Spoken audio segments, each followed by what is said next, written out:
Good evening, ladies and gentlemen, and welcome to the Monday, August 3rd, 2015 City Council meeting. At this time, I will call the meeting to order, and will be led in prayer by Pastor Lamar Whitmore from the Harvest Baptist Church.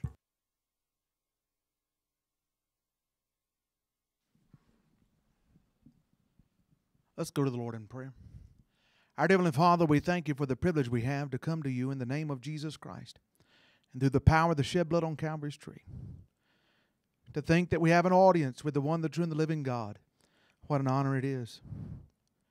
God, we realize that you're the creator of the universe and that this very land and these very properties and these very things that will be voted on tonight, that you created them.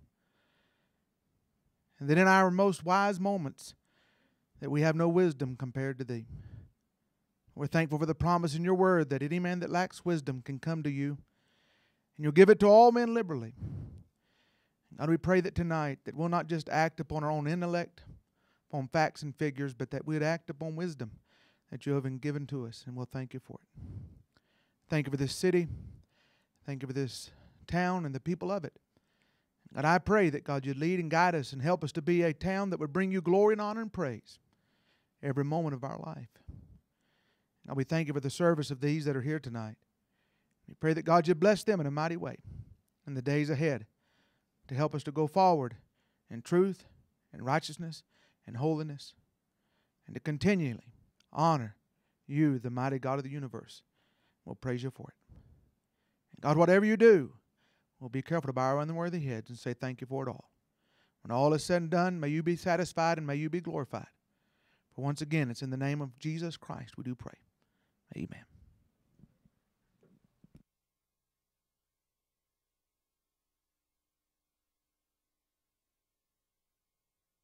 States of America, and to the republic for which it stands, one nation, under God, indivisible, with liberty and justice for all.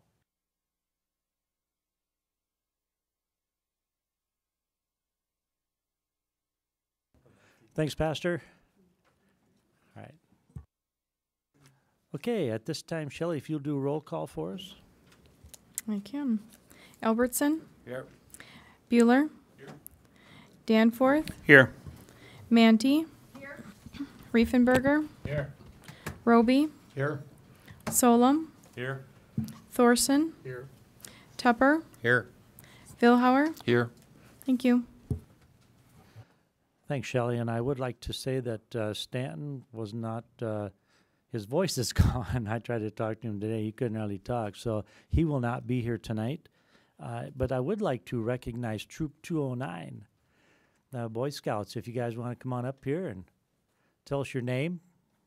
Yeah, go right up to the mic. All right. Yeah, you got it. Yeah. Yeah, we'll grill you on a couple of things, you know. Did you bring any rope? We want to know how to tie some certain knots and things like that. Huh? No? No. Okay. I'm not good Darn. at knots anyway, so. Really? Yeah. My name's Caden. I'm What- Joey. Well, give me some last names, Kate. Oh, well, I'm Caden Faust. I'm Joey Noldner. All right. Is your dad a fireman? Yes. How's he doing? He's doing pretty good. All right. I'm glad. Well, great, guys. I'm glad to see you here. Now, are you being forced to be here, or do you really want to be here? Forced. He passed the honesty test there anyway. Yep, you get that honesty patch. I'm telling you. I think that's great. All right. Well, thanks, guys. Enjoy the evening, and we'll move it along rather rapidly for you. Appreciate it. Can you See guys ya. help old guys across the street? Were they pointing at me? I think so. I think so. Thanks. To be here too. Thanks, guys. Okay, at this time, I will look for a motion and a second for approval of the consent agenda. So moved. Motion by Randy, second by Bruce. Any questions, any changes on this? Hearing none, I'll look for council action. All those in favor, say aye. Aye. Opposed? Motion carried. Number 2, I do need a motion and a second for approval of the agenda. Motion by Beth, second by Dan. Any questions, any changes? Hearing none, I'll look for council action. All those in favor say aye. Aye. Opposed? Motion carries. Number 3, first reading of ordinance number 1520, amending the section 21.5414, defining the building construction requirements in the Gateway Overlay District within and for the city of Watertown. Shane, did you want to mention anything on this?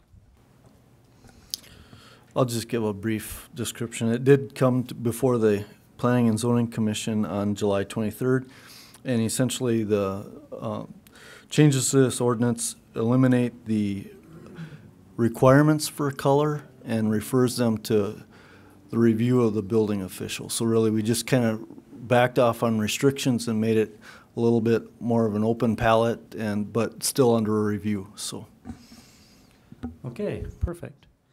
We will move on to number 4. First reading of ordinance number 15-22, amending zoning district boundaries by rezoning property along North Lake Drive from R1 Single Family Residential District to RG Residential Garage District. And if you've got anything you want to say on that one, Shane. yeah, Ray, if you want to put my screen up on the screen.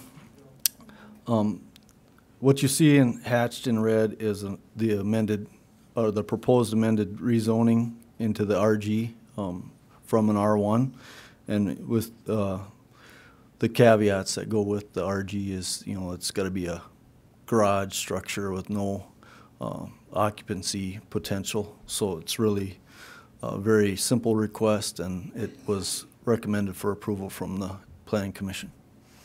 I do have a question. I will premise this with the idea. I did have some discussion with staff on this earlier today. I think our specifications call for 300 feet of frontage, and I believe the way we're going with this is we're trying to combine frontage on Pheasant Lane as well as North Lake Drive. That is not an improved street, and I think if we're going by our specifications, I think we're short. My understanding is we're 242 feet, and our specs call for 300 feet on that frontage on North Lake Drive. Yeah. Also, I think we're undersized acreage-wise. We're supposed to be a full acre. I know they put these together to do that, and I also said, well, somebody said that we were going to include the right-of-way to get up to that 1 acre requirement. I don't know if that's what the spirit and the intent of the ordinance was, but if we're not the right frontage, I don't know how we can tell somebody else that wants to do that, you know, they don't have the same frontage, that they should be able to do that either. I know it's the first reading, but I think that's just something we got to look at. Yeah, and I don't know, I mean, this is something that was in the hopper before I got here, so I don't know all of the details, obviously, but I would think that 300 foot of frontage is kind of excessive for the intention of building a garage structure, and, you know, that's something that's would be a little bit larger area to require that. But without that background, I can't answer your specific question. Yeah, and I think we'll have more information next time when it comes in front of the second reading.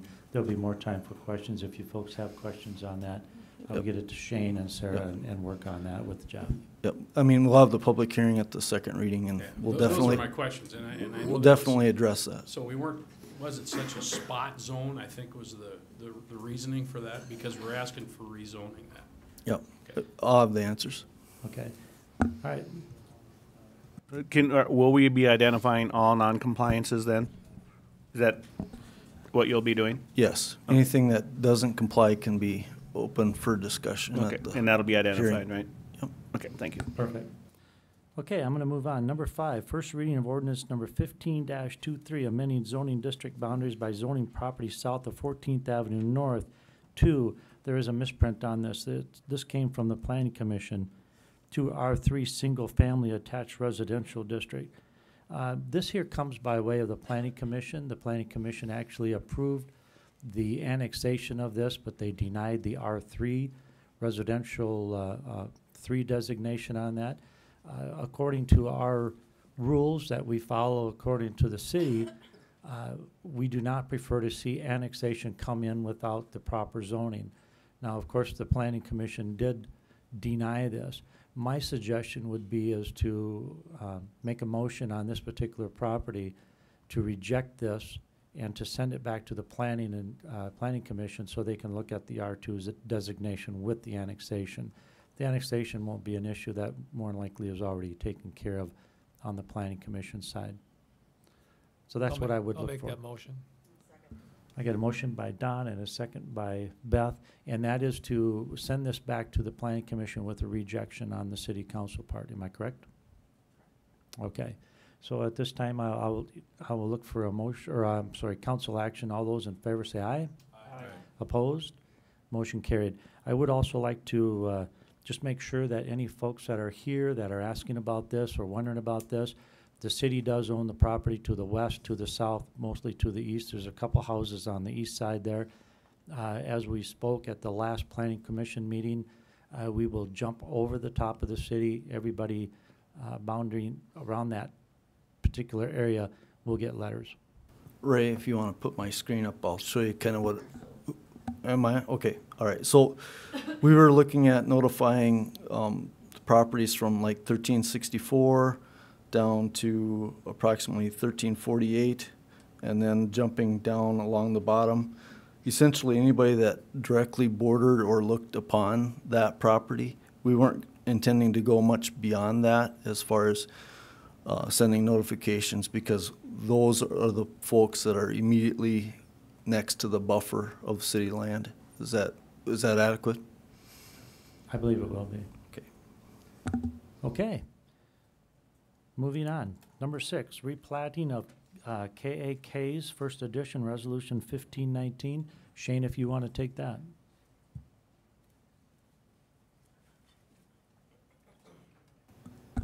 There again, this is came before the Planning and Zoning Commission at their July 23rd meeting. It is really just essentially resizing the same number of lots within that district. They just wanted to change. Yeah. I lost that. Sorry. Okay. I clicked out of the agenda, so I lost my picture. But There you go. Ray can bring that up for you.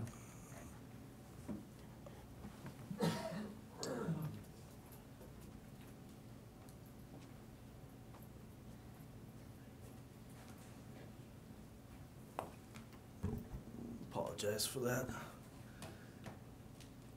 These lots right here, these 10 lots, are just being resized to accommodate an adjustment, and they want to build a little bit bigger structures on those, so they just wanted a little bit more room for their setbacks and so forth. So it's a pretty common request. Rather than resplit the lots completely, they just wanted to resize them through a platting process. And this came by way of? Well, it came from the developer. And did the planning commission Through look the at it? planning commission, yep. With their recommendation? Correct. To approve? Yep. Any questions for Shane? Let me do this first. We'll look for a motion and a second for discussion. So moved. Motion by Dan, second by Mike. Any questions that you have for Shane on this? Shane, the one lot that's gonna be smaller, is that too small for a house now, or what happens to that one lot? No, it can still be constructed upon. It just, what happened was they wanted to have a couple of larger duplex structures, and then a single-family residence would still be adequate for the other lot. Any other questions? Hearing none, I will look for council action. All those in favor say aye. Aye. Opposed? Motion carried. Number 7, consideration of change order number 1 to the contract with Crestone Builders Incorporated on the Uptown Alley Reconstruction Project, increasing the contract amount by $868. What I'll do is look for a motion and a second for discussion purposes. Second. Got a motion by Bruce, second by Randy. Okay, now if you want to take it, Shane, and then we'll ask you questions. Okay, that change order is, like the mayor said, in the amount of $868, and essentially it resolved a cavity that was washed out of the subgrade of the alley along a building. We had all these rains this construction season, and after we pulled the pavement surface off, it created a sinkhole in essence, and this work was just to line that sinkhole with flowable fill so that we could proceed to put the alley surface back on it. So it's a very reasonable price for this work. Any questions for Shane? Hearing none, I'll look for council action. All those in favor say aye. Aye. Opposed? Motion carried. Number 8. Thought I heard some noises back there. What's going on? That would be me. Okay. Are you okay? Well, I'm fine, my pops. Now, I use your car. Should we take a short break? It's your carpet plant. It's okay, Bob. All right, number 8, consideration of change order number 1 to the contract with Crestone Builders Incorporated on the Summerwood Street Replacement Project, increasing the contract amount by $1,273.17. I will again look for a motion and a second for So moved. discussion. Motion by Glenn, second by John. And Shane, you go ahead and then we'll see if they have any questions. Okay. This again is by the request by the same contractor on a different project, but similar issue. When they removed some of the pavement, there was some pavements that had thicker structure than we had originally anticipated. So then when you take that material out and you have to put additional material back in, this is just kind of extra grading work that was associated with a changed condition than what we thought existed in the original plan. So this seems like a fair, reasonable amount for the additional work that they had to do. Any questions for Shane? Just a comment, I live out there and they're virtually done with that project, and they did a nice job, but it's nice to see it almost being done now. Perfect. Anything else? Hearing none, I'll look for council action. All those in favor say aye. Aye. Opposed? Motion carries. Number 9, consideration of proposed encroachment agreement for 12 East Kemp. I'm gonna let you talk about this one first, Shane.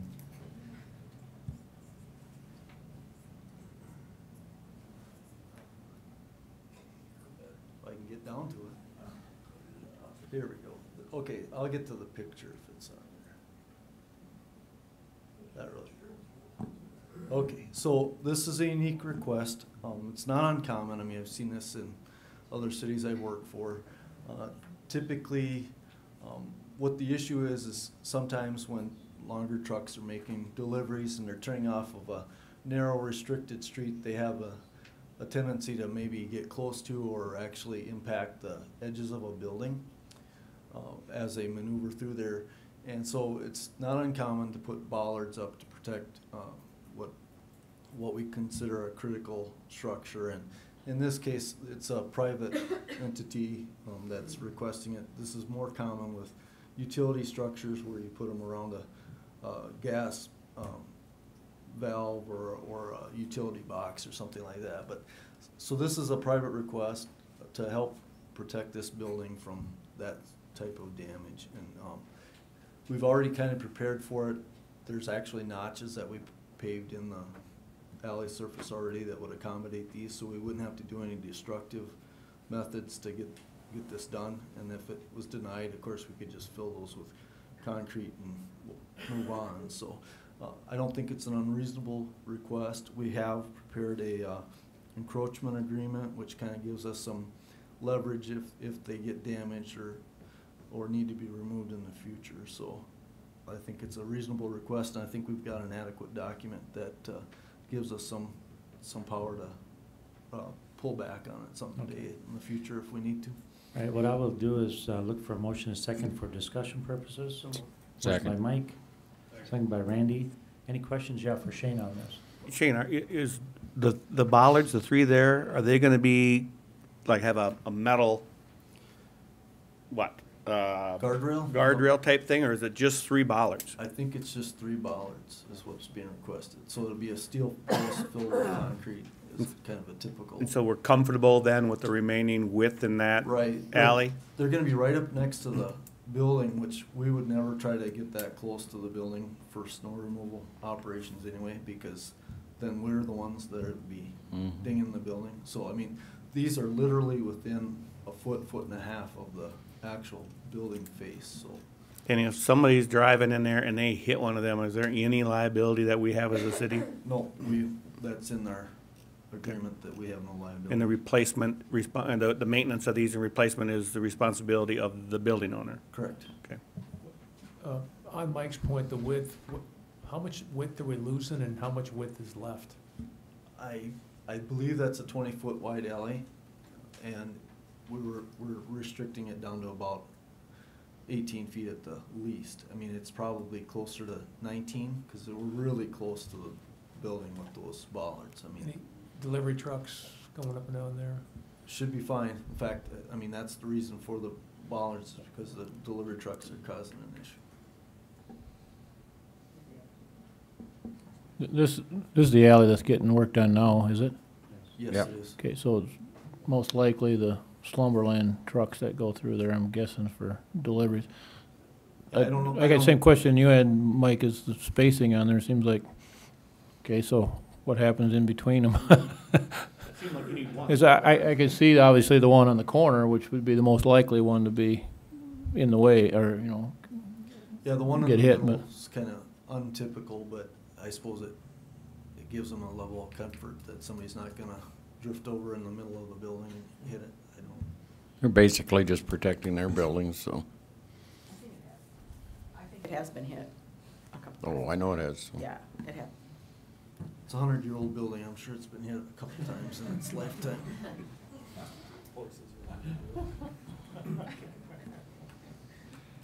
As long as the liability all lays on them to, you know, if we see fit someplace down the road where they're not feasible, that they'd have the cost of removing them, and that's all covered with the encroachment, so, agreement, so. Correct. Any other questions for Shane? Hearing none, I will look for council action. All those in favor say aye. Aye. Opposed? Motion carried.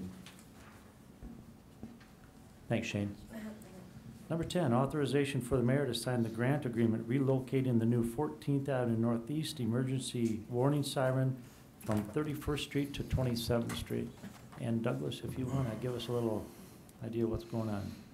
Sure, thank you, Mayor and Council. Let's see. Turn your mic on. Okay. So this is a map of the siren systems for the city of Watertown. The two that are approved for the grant we're talking about, the two new sirens, they were in blue and they've been switched to black at this point. This one here is the Transportation Center site, and that's all been approved. Utilities are good to go out there. When we went around with the utility company on this 14th Avenue Northeast and 31st Street Northeast project, it was getting a little bit far out there for the utilities, and it would have added some additional cost to us. So what we did is looked for an alternate site on moving that back into town just a little bit. And so I believe this is 27th Street right here, and we're going to move it right there in that corner, which is a right-of-way. And so we had to go back through the process of doing an environmental study, and that's what we had done. And so that is what we're asking the mayor to sign, is just to move that a little bit closer to town to get into city utilities. Okay, so what I'll do, I'll look for a motion and a second for discussion. Motion by Beth, second by Mike. Any questions yet for Doug? Doug, what's the cost difference when you said it costs us more to go where the dot is on there now? What's the cost difference? Well, there's a couple things with it. It was somewhere around $2,000 to $3,000 to run wire out around that corner. The other problem that we ran into is some of this area is controlled by other than utilities. I believe Coddington Clark has some area up there. So we would have had to get permission either for the utilities to run lines out there or get service from Coddington Clark. And so that is what we were told by the city. So You're still feeling comfortable that we're gonna cover the area involved in that? Well, yes. As you can see, it's going to move it closer into town, and our line should still cross 81 up there, and it will hit. It'll still cross out to the interstate. So we feel it's an okay move for the siren to be moved in. Any other questions for Doug on this? Hearing none, I will look for council action. All those in favor say aye. Aye. Opposed? Motion carried. All right. We'll move on to number 11. Authorization for the mayor to sign a grant agreement with Department of Public Safety for the addition of one emergency warning siren. Doug, I'll let you give a little explanation on that. Okay. So basically, we applied for that grant, and that was for those two sites, and that was a 75-25 split, 25% being paid by the city and 75 by the mitigation grant. We also were able to take advantage of this one here in the blue on 3rd Street Northeast and 11th Street Northeast. This one here, we applied for a second grant because of the amount of people in this area, in the schools and the lake area and the middle school. And we did just receive that grant. So we have to have the mayor's signature to accept the grant for that as well. And that will also be a 25% match from the city and 75% by the mitigation grant. So That particular one, you probably mean 3rd Avenue, 11th Street. yes. Okay. I will look for a motion and a second for So discussion. Motion by Dan, Second. second by Randy. Any questions on this? What is the mitigation grant program? I'm not familiar with that. It's a FEMA grant that comes about the state of South Dakota or whatever state you live in when there's a disaster declaration. And so I believe the following year they put these funds out there to try and correct those areas of concern, and that's what we applied for it under. I will mention too that the grants like this one we're looking at works really well for the possibility of getting a new additional siren, but it doesn't work very well for replacing existing sites. So, Any other questions for Doug? The position on that seems almost like a lot of duplication, but is that part of that long-term thinking about ones that have to be replaced then, or it seems like it overlaps. It was already overlapping in there. you're talking this one? Yeah, the new one. I think actually we identified this as a site in our advisory committee, our fire advisory committee, because of the amount of people in the schools up there, and with the tall buildings like the arena and stuff, that affects the decibels coming off those other sites from probably over here. So with a lot of people outside in the outdoor tracks and things like that, we wanted to make it as loud as we could up there. So that's why we thought it'd be a great idea to pursue that site. And I think we got the growth covered pretty good in the community. So apparently they liked that idea too, because we got a favorable approval for this area. So. Okay, any other questions? Hearing none, I will look for council action. All those in favor say aye. Aye. Opposed? Motion carried. Doug, could you use that little pointer, your bat? Maybe show us where Marina Bay is over on the lake. Okay. Marina Bay. Yeah. Let's see. Down just a little bit. Go out about 100 yards. There's a rock pile there.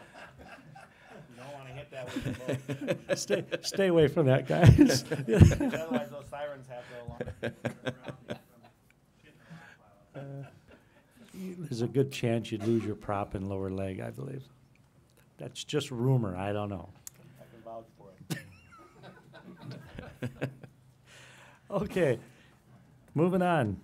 Number 12, consideration replacing up to 8 emergency warning sirens using capital improvement sales tax fund reserves. I'm going to kind of mention a few things about this. This is what I visited with you folks about when we were doing our CIP going through 2017 through 2021. The plan that Doug had was to replace just a couple here and there as we went along. We get a couple grants here. Grants don't cover any of those others. And when we were out at Lake Compesca at the Cooking on Compesca show, there was a storm that came through, and literally we were sitting there and we could not hear any sirens out there at City Park. When Doug started bringing this forward to me that they were needing more sirens, I said, well, why couldn't we hear them out there? And he said, the problem is that there's some amplifiers going bad on these sirens out there. and there's no fix to them. My suggestion was, with Doug and I, we had a long talk about it.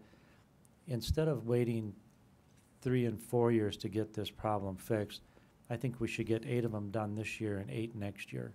So at that particular time, when we talked at the budget hearings, my suggestion was to have Shelley put $150,000 for the fire department, that we can get 8 sirens done. And I think you were all kind of in that agreement that for safety reasons we should do that. So what I'm looking for tonight is a motion and a second for discussion on this right now, and then we'll let Doug talk about them. Motion by Beth. Second. Second by Glenn. Now, Doug, if you want to kind of take it over. Thank you.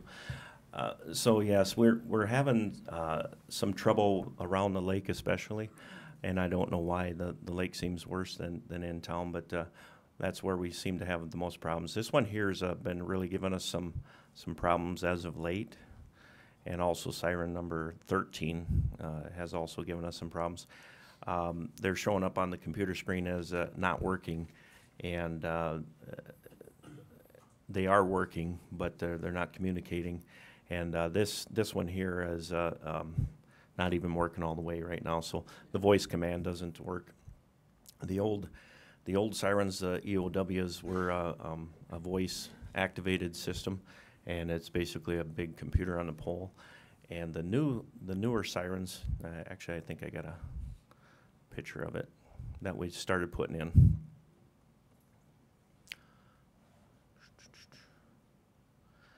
Yeah, this is the 2001 130 siren.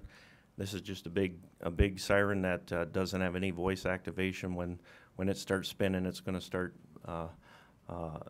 setting off a tone that we provide to it. So basically, we do our test at noon, and when it goes off any other time than noon on Friday, it's a tornado, and there's no voice command like the other ones.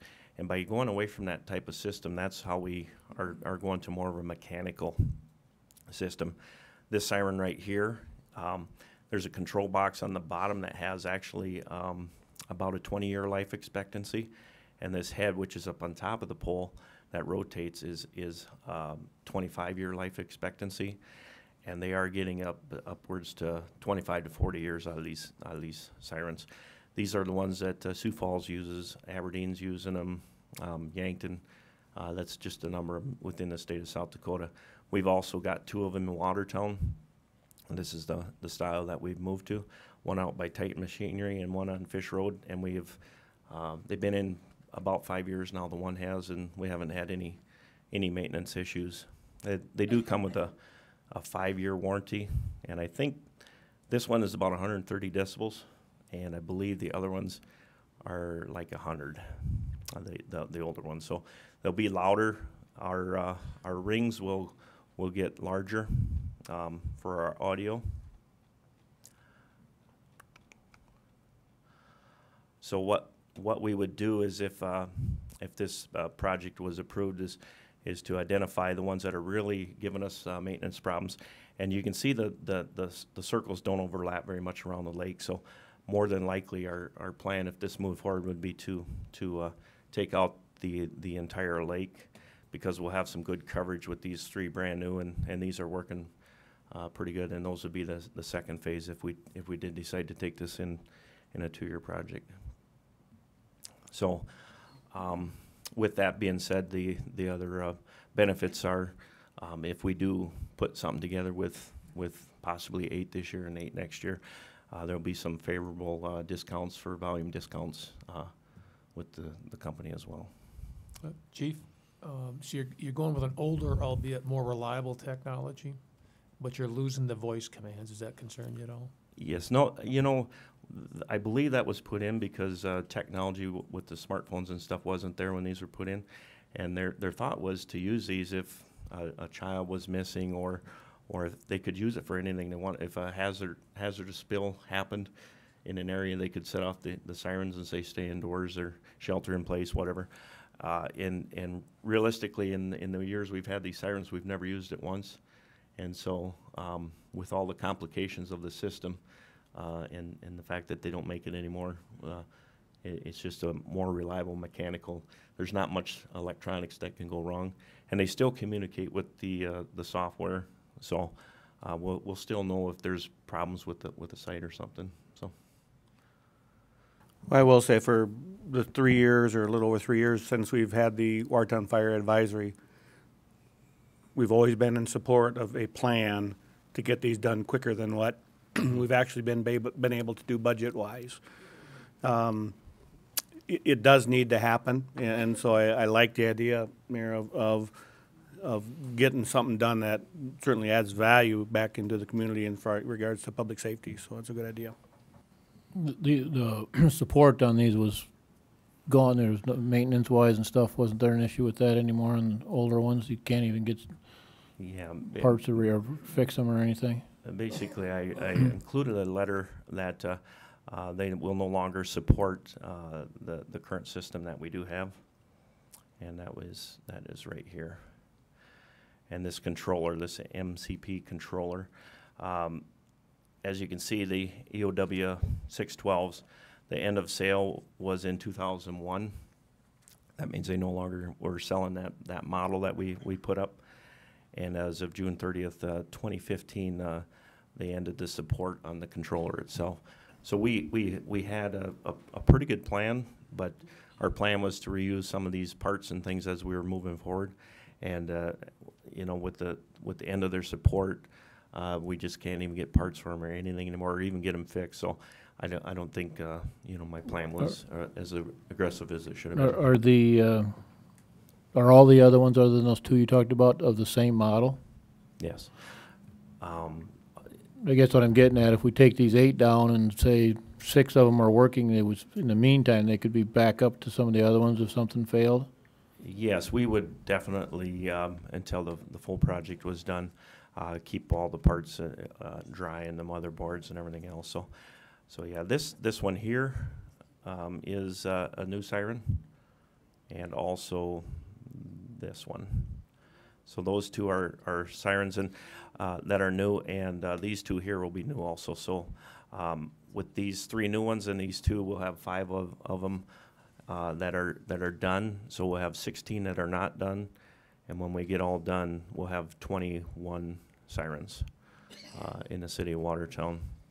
And I do plan on identifying them number-wise and possibly doing some color coding or something, working with First District to kind of chew through this and make it a little more readable.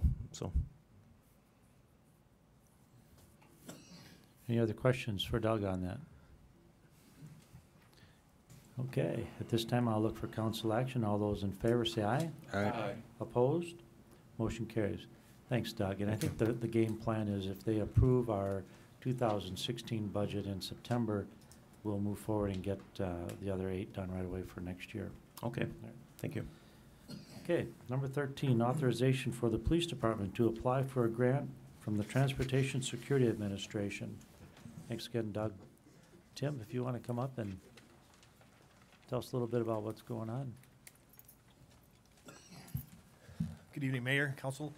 This is more of a reimbursement program than it is a grant. It's ever since the terrorist attacks in 2001, we've been mandated to provide security at the airport during commercial flights.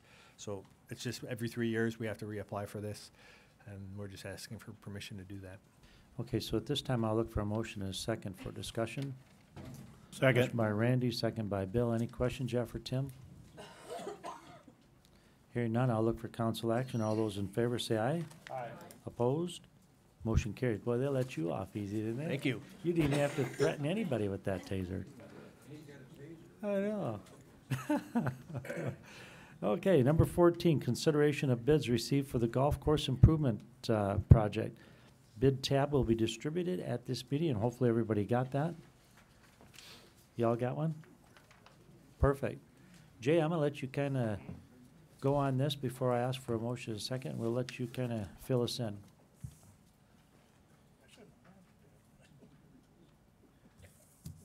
First time I've done that.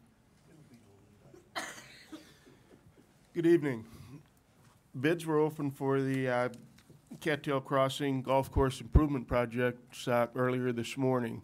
This was the project that the bids have been rejected one time on, and this involves the reconstruction of 9 greens, 8 on the yellow course and number 1 red on the red course.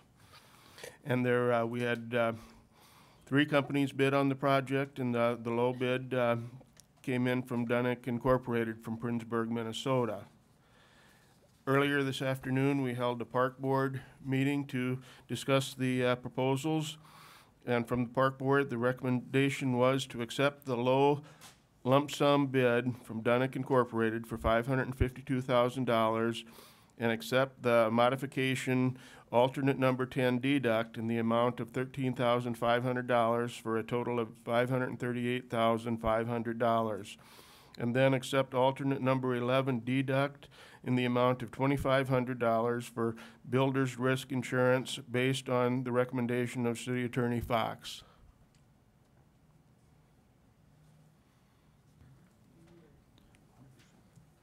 No, I don't think, did you get that number? got that 10, number. Alternate 10, correct? Did you say 27,000? That's the seating.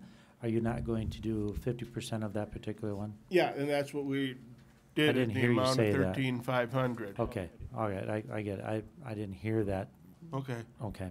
So what I'm going to do, Jay, is I'm going to look for a motion and a second for discussion on this. Motion by Mike. Second. Second by Brad. Any questions or anything that you might have for Jay? We can give you a little rundown, you know. When this came up now this morning at 10 o'clock, I was kind of hoping for even bigger dollars on the downside, but this brought it pretty close in the line. We're a little bit over budget. We were hoping it was going to come in around that 480, 485. And in our 2016 budget, we do have reconstruction, some dollars in there that for like green or red or blue or whatever Sand traps, colors they whatever, are. yeah, I don't know. any type of project. So anyhow, we're going to take a little bit of those dollars out of that particular fund and finish this project up. Jay, I guess it begs the question, I mean, the base bid is considerably less than they were before. I mean, what has changed from their perspective? I mean, are we still getting what we need, or? Yes.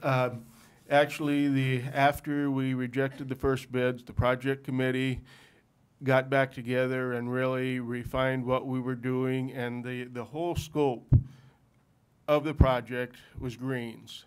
And we potentially lost focus of that to a degree and thought we could do a little more things like construct a pond. The pond would have been nice. The dirt from the pond would have been used to help construct the greens that we're doing. But we probably got a little carried away, and the committee just went back and really put the focus back on the greens and resubmitted the proposal. If you would, Jake, did I say Jake? I think so. Well, if you would, Jay, on alternate number 12. I had an Uncle Jake. Okay. Alternate number 12. If you would kind of give us a little explanation on that, you know, when we were talking about 10-inch gravel, 12-inch gravel, and also then when you go to 13 on the drainage. Okay, actually to talk about alternates 12 and 13 a little bit, because they kind of go together. Alternate 13, basically we were looking for a 12-inch root zone mix, and that's what the standard is in the industry. This alternate would have reduced that down to 10 inches, and we didn't really want to lessen the project. And below that is this 4-inch gravel layer, which kind of, as the water filtrates through, this kind of slows it down a little bit and spreads it around, so we get a lot better use from the water that's being used on the course instead of it just running straight down through the profile. Okay, I don't believe I have a motion and a second on this, do I? I do? Okay, so if there's any other questions, I'd let's just throw 'em like to out. make a comment. We beat this thing around for 3 hours today. And, you know, the fact of the matter is we as a community, as a golf course, have spent money on greens in the past, and we've made some shortcuts. And we're paying for those shortcuts today, and some of those greens are going to get replaced. This is not making shortcuts, what we're doing. Now we're making these greens as they should be made and as the other ones should have been made, and we wouldn't be replacing them. So for us to spend a little bit more money and to do it right is the right thing for us to do with these greens, and not take the shortcut and then find out later we're going to replace greens again. So I wish this was lower than what it is, but with the funds that this council has already committed, and with what the mayor had said about allocating some of the 2016 course improvement funds to finalize this, I think that's the right way to go. I got a question, Mike, and to your point, were they shortcuts or were they just not properly put in? That, you know, I was always under the impression that they weren't inspected properly and they were signed off on. Somebody signed off on them, and that's why we got the problem with the greens we got. They weren't put in properly. We don't have a shortcut, or was that? My understanding is it's probably both, Bruce, is what everything I've heard. We don't have a great paper trail on that, from what I understand, but the various comments or stories or renditions of what may have happened, I think it's both. Well, and I agree with you. I don't think we want to take any shortcuts, but I do think we need to make sure we've got a system in place that's going to check these, that there is a sign off, that doesn't happen again with these new ones. I think we got to take. Well, I think we've got that taken care of with the architect that's on board and your office and Todd there that is our superintendent. That should be watched. Plus the committee. Yeah, plus the committee that we put together. And this will take care of on the yellow course 2 through 9 and 1 on red. Correct. Any other questions, you guys? Hearing none, I will look for council action. All those in favor say aye. Aye. Opposed? Motion carried. Thanks, Jay. Thank you. Number 15, consideration of bids received for the airport hangar taxi lane expansion project. What we're doing here is we need to have that taxi lane done for the new airport hangar that we're currently building. This here is a couple bids that came in. We have J&J Earthworks Incorporated out of Millbank, South Dakota, and the Webster Scale Inc. out of Webster, South Dakota. J&J has done a lot of work for us. I believe they're the ones that did the roundabout, are they not? Yep. Yeah, they did. And the two prices came in for this particular taxiway of $208,916.75 and $239,264. So at this time, I'll look for a motion and a second for discussion. Motion by Mike, second by Don. Any questions on this? Are we on our own on this project? Or is this one of those that gets just a small portion? Yeah, we're getting, I think it's 75-25 on this, or is it 90-10? And the state is 4, and the feds are 90. Okay, so it's 96-4. Where was So we're the, for about $12,000 bucks. Is that right? If we accept that bid. was there an engineer's estimate on this project, or? I don't have that, Randy. I really don't. So this is needed because of the hangars that we're building? The hangars that we're building, we're putting in an eight hangar right now, if I'm not mistaken. Mark, you're probably up to date on that. And then, of course, we're looking at another 8, hopefully next year, that we can put out there. And all those are rented. It's extremely busy out there for hangar space. So when we talked about those original projects, were these dollars included in the total project cost, or they were? Yes, yeah. Todd showed us everything that was going to go on there, whether it, the building of it and also the taxiway. Any other questions? Hearing none, I will look for council action. All those in favor say aye. Aye. Opposed? Motion carried. Under old business, I have a couple of things that I want to bring up. The first one is our road crack sealing program. Rod, are you here? Rob? Well, I got all kinds of names going tonight. What's the deal here? Holy cow. Bob, you messed it all up when you dropped that can of pop, yeah. I've only gone like through half here.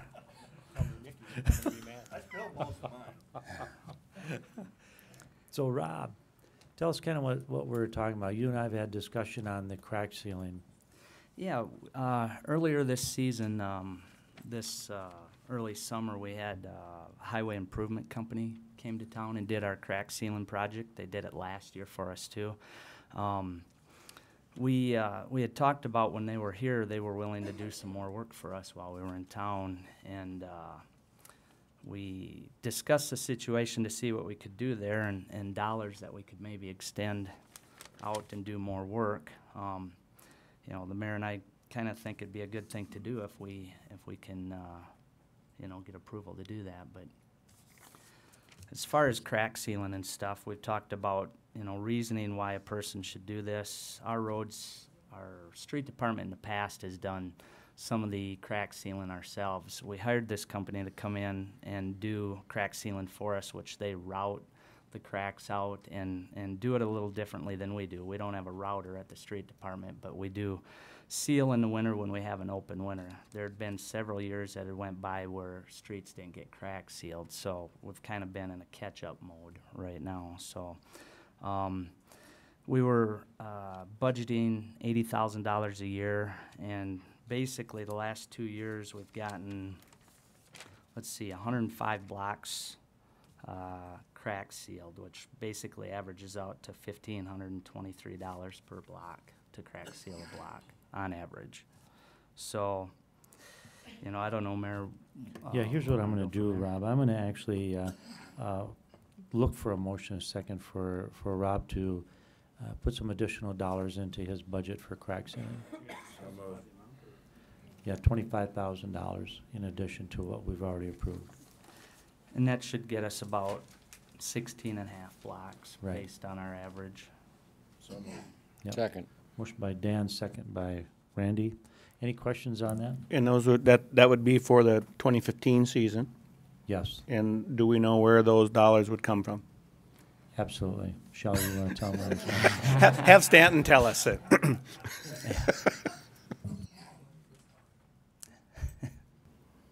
From your fund balance.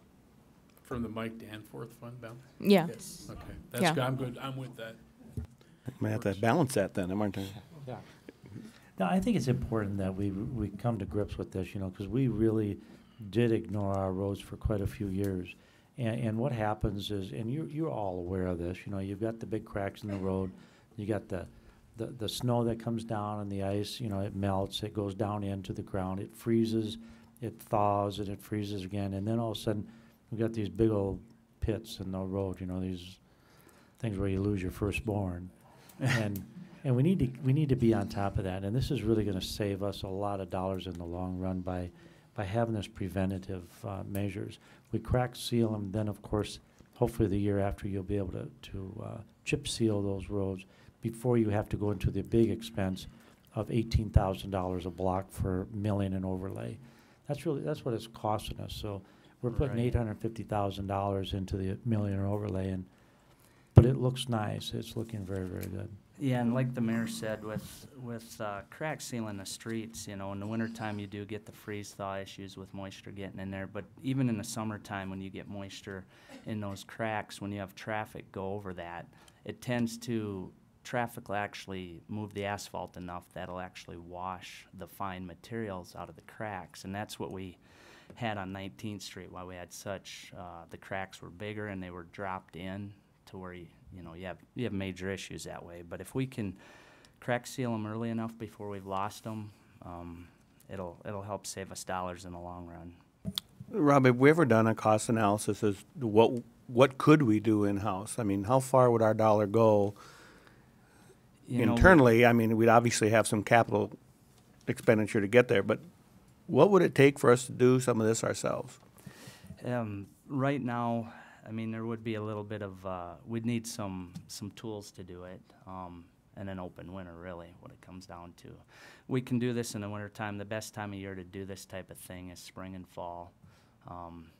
You know, when the cracks, when it's a little cooler out, it's the best time to do it. But I think what you'd find, Rob, if I'm not mistaken, I hate to break in on you, but Mike, I really think that Rob's 11-man crew, as busy they are as during this time of year, they really don't have time to come out and do it.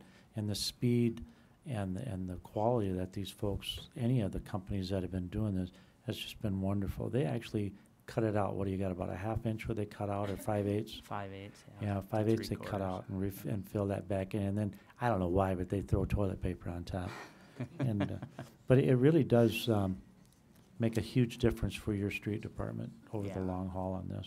Yeah, and we still have materials on hand if we have an open winter. Our crew will still crack seal. we will rent the equipment to do it. We generally don't route, but we try to do areas where that time of year the cracks are wider. So that's where we're at right now. So, Rob, while you're there, I just want to give some kudos to you and your crew and the railroad folks too. What you did on 4th Avenue, it's just like silk. They did a beautiful job, and they did some overlay in front of my house, and it has nothing to do with me. But they did a great job on 2nd and 15th Street Northeast.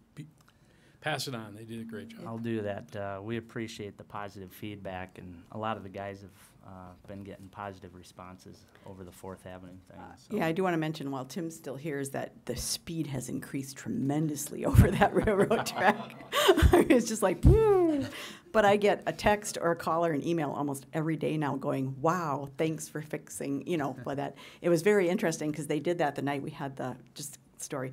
And they were pulling the railroad crossing things down to keep people from going over that. And when they saw my headlights come to turn, my road, they went, it went down like this. And when they saw that I turned in my driveway, they went right back up. So did they sit all night like that and keep people from? There were some issues with the bars that come down or the arms.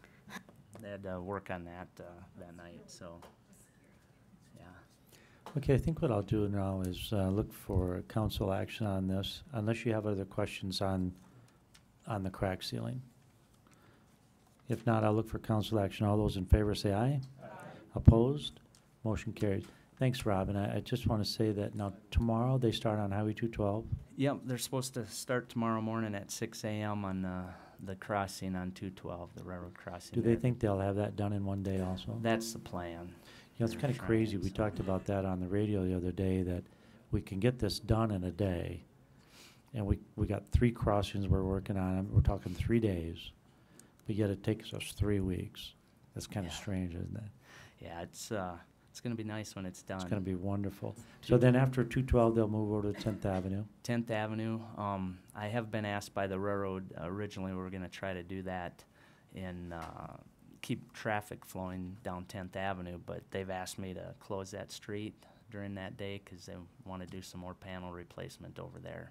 So we probably will be doing that, closing 10th Avenue, Tuesday the 11th. Does that sound right?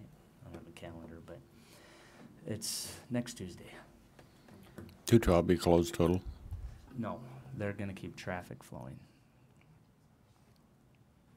Yeah, I don't know if the hospital is aware of that 10th Avenue yet, because they're going to have to be notified. Yeah, I'll You'll take care of that? Yeah. Okay. They probably heard it tonight. Yeah. All right. I'd also like to mention about the roundabout. You got a picture of that, Ray, we can throw up there?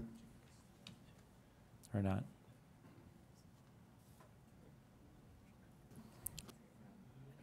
Are you going round and round on there? No, I'm kind of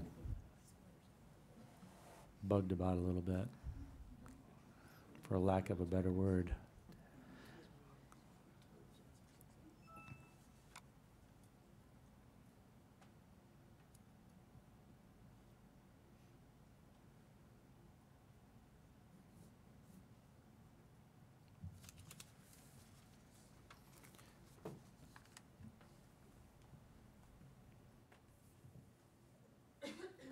Okay.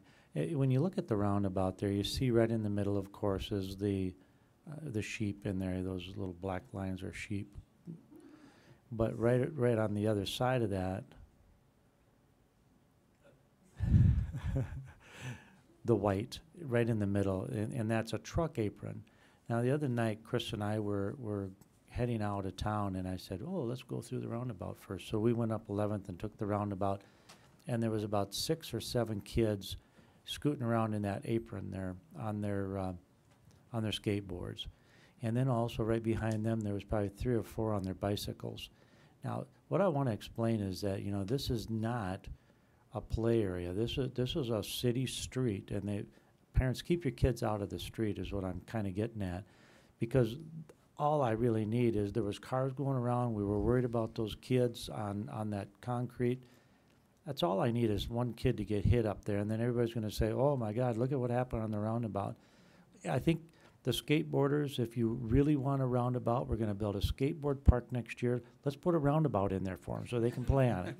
I'm just saying, you know, please stay off of that apron. That is part of the road. And if there's a truck that goes around and they need more room, they're gonna slide up on that apron. That's what it was intended for. So that's not a sidewalk. So I just wanted to be clear on that. Well, and if you recall, one of our last meetings, I asked what that was about, because if you don't know what it's about, it looks like a sidewalk. Is there a reason why, Well, Shane? why would you go on there if it looks like a sidewalk? I mean. Well, it looks like a tell me- sidewalk. Yeah, but tell me, why would you walk out there and then get on that? I don't get Go it. round and round in circles. Well, this is the #1 tourist attraction we have in town right now. Is there? I'm serious. Everybody you talk to, the first thing they say is, "Have you been on the roundabout yet?" So it's going to go in our marketing literature for Watertown. Right. But it does. It looks like a sidewalk. It goes around and round in circles, Mike. Yeah. As a matter of fact, this has been a bigger issue than Obama coming Yeah, to town. hey, can we put signage on Or there white that lanes, says no white pedestrian? stripes, white stripes on that? White stripes or signage?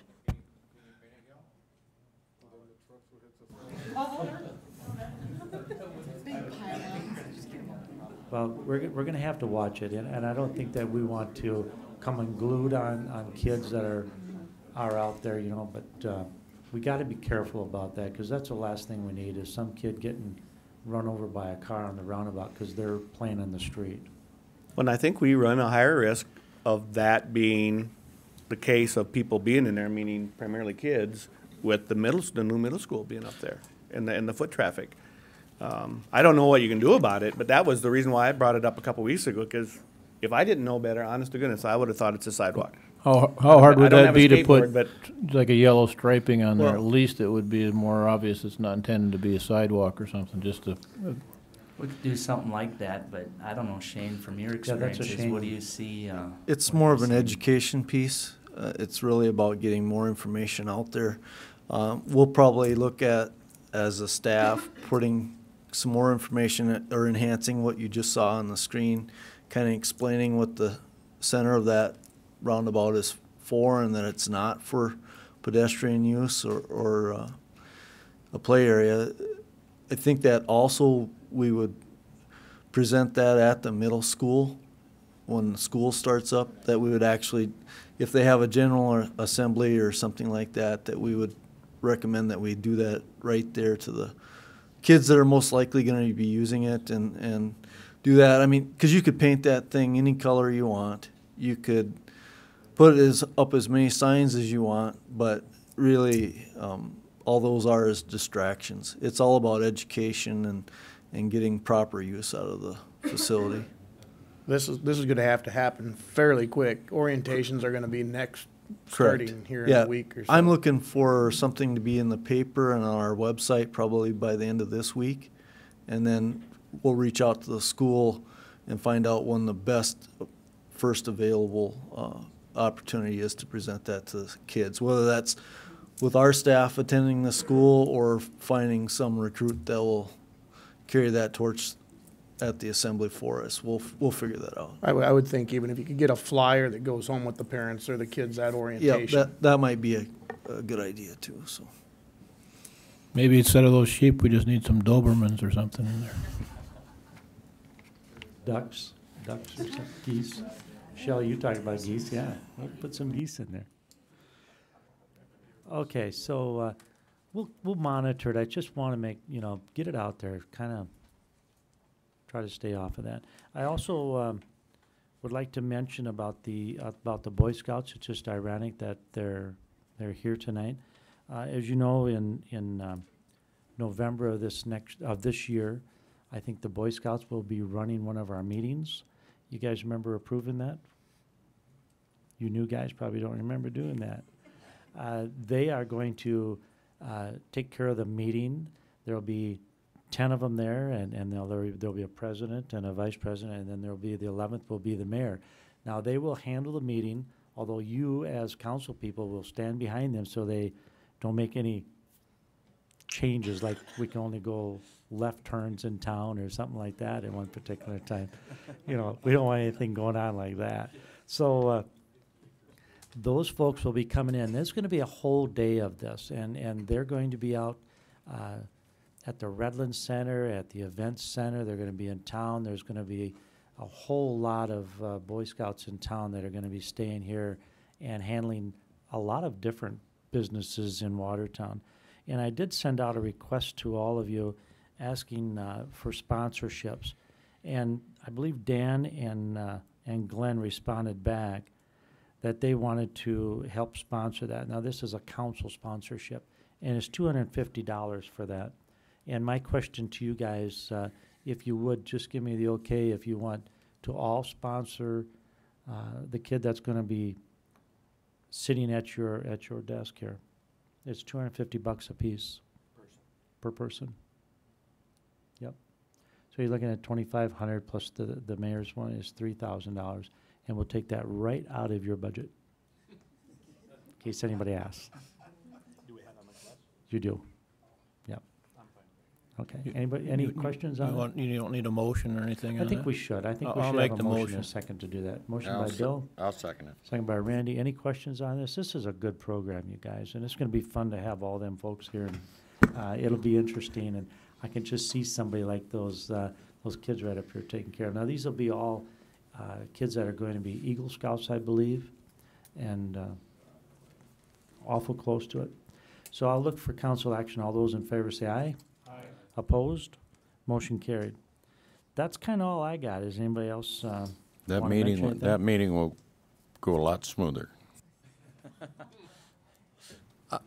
Steve, I would just like to say that I went to they had a fun fest at the pool the other day, and I had a couple of grandkids, and I didn't take part in the water and all of those activities, but I did have the chance to monitor the people working at that event, and I don't know if there were 600 or 800 people in the pool, but I saw young people monitoring a system like I didn't ever expect, really. They just did a great job, and I told Terry Kelly that, but I think it's good to know that these young people took that on as a challenge, and they really did a good job. You'd all be proud of them.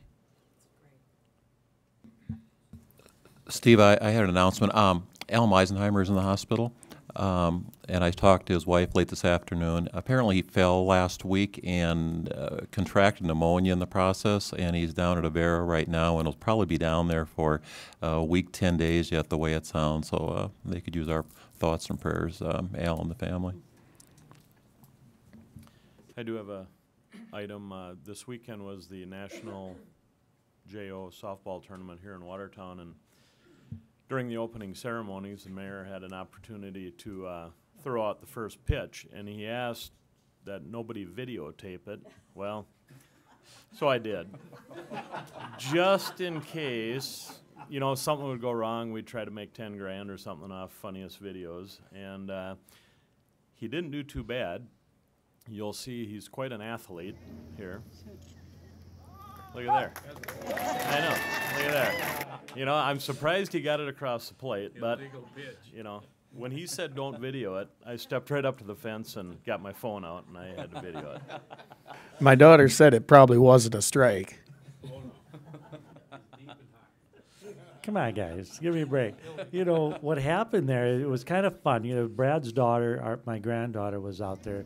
There's like 300 and some odd girls. That's her, number 12. And I didn't know that the JO people kind of threw me under the bus. I got there and they said, by the way, you're gonna throw out the first pitch. So I get out there and I'm talking. I hate microphones anyhow. And yeah. So anyhow, I said, I need some help. So I called my granddaughter. I said, how about I get a volunteer? How about my granddaughter, Celeste Thorson, you come out here and help me? And she wasn't too excited about it, but she did come out there, and she did, and it all worked good. So we had a great time, and your team did take first place in the Nationals. Your kid's on that too? No, he's a different team. Oh, perfect. And then Brad's daughter plays for Dwayne's. Yours is for McDonald's, and yours is for Elite Exteriors. And Dwayne's took second place, so it was a blast, and you can quit playing that, Ray. Okay. Thanks, man. Yeah. Yeah. Yeah. Now you can ditch it. I still have it. Any liaison member reports or anything else you want to quickly bring up? Mayor, I had sent an email to you and to Shane today about getting an update on 19th. And just for the public, and Shane, I appreciate your email back to me as far as what that current status. Some of the questions that we get is when's it going to get done? And there doesn't seem to be the amount of activity up north is what there should be. Could you just, Shane, just take a minute and let the public know where that's at? And then secondarily, I did ask Shane if he would work with the project management on that, which I believe is the state. Is that correct, DOT? Correct. If they could get us some kind of a timeline for what that project's going to look like from here to the end of the project, which is slated for October or something. So, Shane, if you would, please. Okay. The completion date for that project is October 16. And, so we essentially have 2+ months of activity that's scheduled. Potentially, there's always a possibility that you would accelerate a schedule, but that doesn't seem to be the case in this project. The work does seem to be a little bit slow on the north end, but there's reasons for that. Early on in the project, of course, there was substantial or frequent rain showers that kind of slow things up. And then subsequently, since then, they're installing storm sewer right now that's got conflicts with other utility lines like a gas main and certain things like that you just really can't work fast or around. You want to be safe and make sure that those utilities are maintained as best we can. And so that work has slowed down a little bit. There is continuous work ongoing. I know that the sidewalk contractor had to leave for a couple days to fulfill another obligation, and so they've bounced in and out of the project a little bit. But they are continuing to work forward, with the curb and the sidewalk work. We did drive up through there today. There's quite a bit of more sidewalk formed. The forms are set, and they've just got to get that done and get poured. And then last week's update meeting, they talked about starting to get the restoration crews in there that would come in and complete the backfilling behind the curbs and the sidewalks and so forth. And we discussed all the issues and observations that we've gotten reports on them back on that. So we've let the contractor know what our expectations are, and so hopefully we'll see some improvement with regard to those issues. So it's creeping forward.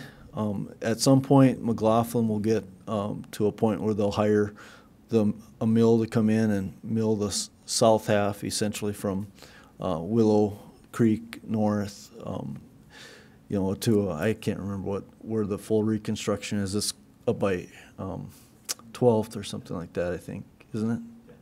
10th. Okay, so they would do the mill and overlay portion, and then it'd move right into reconstructing the north end when that's ready. So, and in the meantime, the city's got the south part of 19 in our mill and overlay schedule, so you'll probably see that actually happen sooner than this other paving work. But it'll all come together, and it'll look like a brand new street from 14th all the way down to Highway 212 when we're done. It should look like a $1.9 million.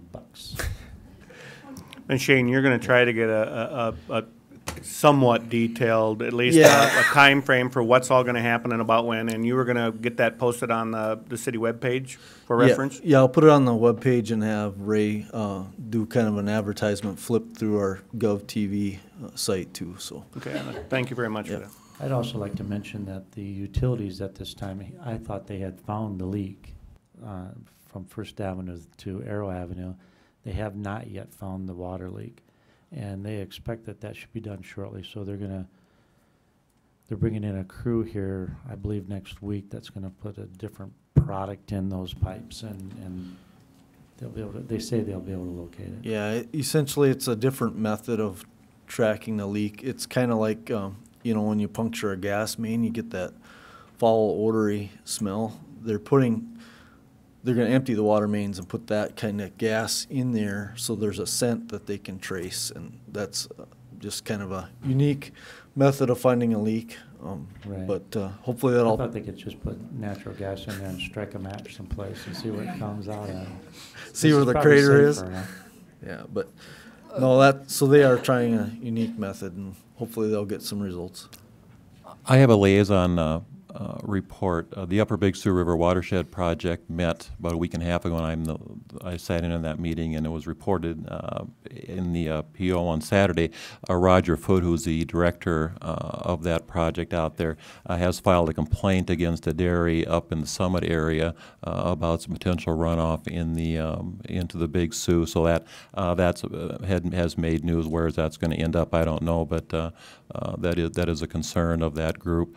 And I will say this, I made the comment last week too at our budget meeting that the people that sit on that board take that very seriously as far as monitoring runoff that comes into the Big Sioux River north here. But anyway, there was a complaint filed recently. Anything else? Any other liaison reports? Any need to go into executive session? I have none. At this time, I'll look for a motion and a second to adjourn. Motion by John, second by Mike. All those in favor say aye. Aye. Opposed? We are adjourned.